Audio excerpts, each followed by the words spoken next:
Dem baş temaşevan û guhdarên rêzdar, bawerim hûn li ku derê bin, bi ogiriyek mezin bernameyên me li ser ekrana Kurtşopê dişopînin.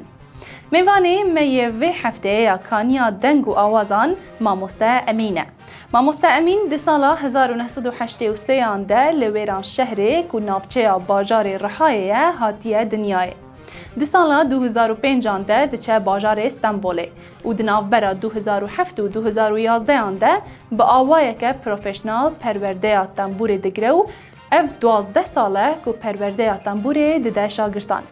Demek li kolûna muzîka Kurdî çê dike. Di albûmên gelek hunermendan de jî tembûrê lê dide. Ji şagirtên wî yek jî kurê wî Rênas e. Rênas hêj 9 salî ye. Ev sal û nîv e ku ji bavê xwe fêrî tembûrê bûye û gelek xweşik tembûrê lê dixe. Her wiha bi bavê xwe re tevlî gelek konsert û pêşandanan jî dibe. Mamoste Emîn xwedî pirtûkeke bi navê Metoda Tembûrê ya Kurdî ku ji bo perwerdeyê pir giring e. Niha jî kerem kin bila em bi hev re bîner û guhdarê Mamoste Emîn û Rênasê kurê wî bin ka bizanin bo me çi amadekirine.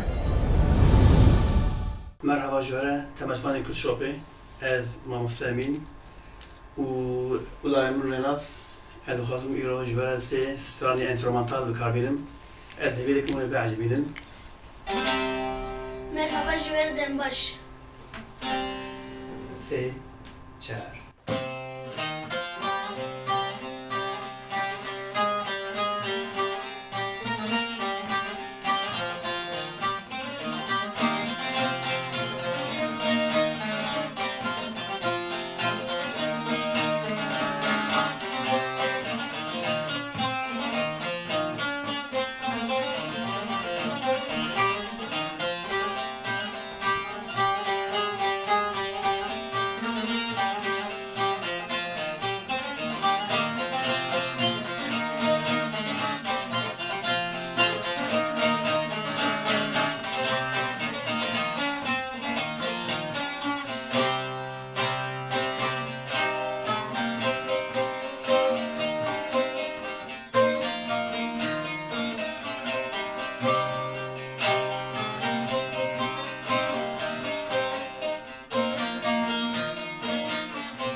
ولی تماشاوان کرد شوپی از هیچ کمی عجبان دبم نگاهی بخاطر به خوباش می‌دارم.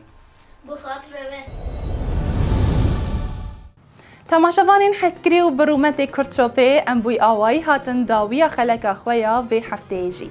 هیوی دارم و دمک خوش و آرام بهران دبه. حتی خلک که دنیا کانیا دنگ و آوازان جاوین ولی سر کرچوپی باو لبندامه بمینن خاطری و. زنبیل فراز زنبیل آتینا ربنا زنبیل عرب للحليم ربان وزمان عيشون اللي نبي صالح محمد بوري هديوي ثاني رمور صار كلي خبار بار ملي خجا في دايد مرا بشار وحزة سيدون لي خميشان برا قودا بيريواني ملويراني قربان آبا چه می دیار بکری دی سایروت یه لمه لمه